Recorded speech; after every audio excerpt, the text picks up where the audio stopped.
आधी रात का वक्त था। कड़कड़ाती ठंड ने पूरे गांव को अपनी जकड़ में ले रखा था।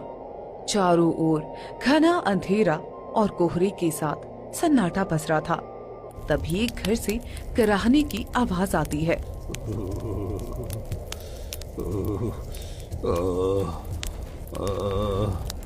क्या हुआ पिताजी, आप ऐसे क्यों कांप रहे हो? बेटा मुकेश, मुझे बहुत ठंड लग रही है बेटा। मुझे कोई और गर्म कपड़ा दे दो।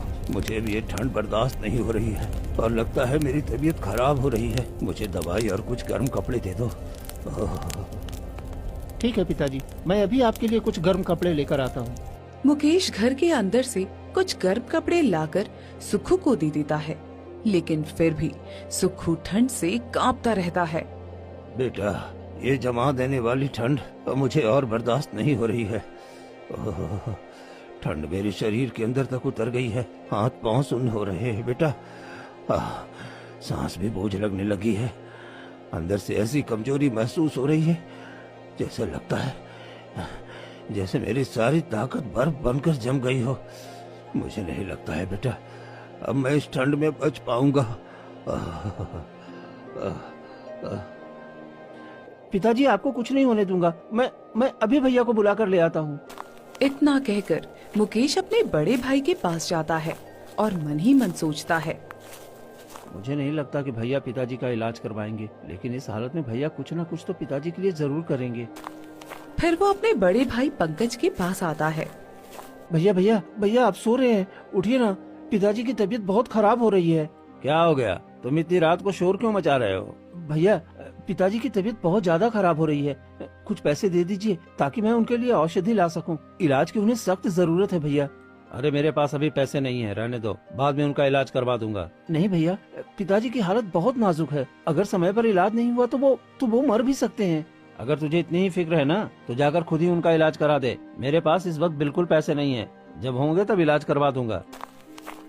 फिर मुकेश उदास होकर अपने कमरे में चला जाता है। क्या हुआ जी, आप इतने परेशान क्यों हो? भैया, पिताजी की इलाज के लिए पैसे नहीं दे रहे हैं। तुमने थोड़े से जो पैसे अलग से रखी थी वही दे दो, मैं उसी से पिताजी का इलाज करवा दूंगा। ठीक है जी। फिर संगीता पैसे निकालकर मुकेश को दे देती है और मुकेश उन्हीं पैसों से अपने पिता का इलाज करवाता है। ऐसे ही देखते ही देखते 2-4 दिन बीत जाते हैं और प्रतिदिन सुखू की तबीयत और ज्यादा खराब होती चली जाती है।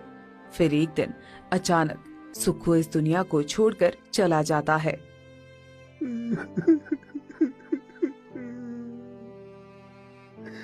पिताजी, आप मुझे छोड़कर नहीं जा सकते। पिताजी, उठिए ना पिताजी, उठिए ना। लेकिन सुखू हिलता तक नहीं है। उतने में पंकज वहाँ आ जाता है। चलो ठीक ही हुआ, पिताजी अब बूढ़े हो ही गए थे। मर गए तो ठीक ही हुआ, नहीं तो दवाई करते करते मेरा सारा पैसा भी खत्म हो जाता और मैं कंगाल हो जाता। मुकेश फूट फूट कर रोने लगता है।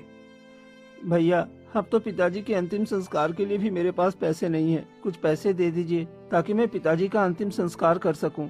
ठीक है, मेरे पास थोड़े ही पैसे हैं, उतने ही दूंगा। मेरे पास ज्यादा पैसे नहीं हैं। ठीक है भैया, जो भी है, पिताजी का अंतिम संस्कार तो करना ही है।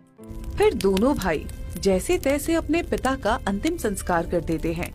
कुछ दिन बीत जाते हैं। आधी रात को पंकज अपने कमरे में सोया होता है। तभी उसकी पत्नी उसे जगाती है। देखो जी, अब पिताजी भी इस दुनिया में नहीं रहे और इतने दिनों से हम ही इस घर की सारी जिम्मेदारियां उठा रहे हैं, तो ये सारा घर और जमीन अब हमारी होनी चाहिए ना। आप अपने भाई को इस घर से निकाल क्यों नहीं देते? हाँ लक्ष्मी, तुम ठीक कहती हो। खेत की वसीयत भी मेरे पास ही है। कल ही मैं उसको पूरे परिवार के साथ गांव से बाहर निकाल दूंगा। ये हुई ना बात। अब देखना हमारे बच्चे कैसे ऐश की जिंदगी जिएंगे। फिर दोनों सो जाते हैं और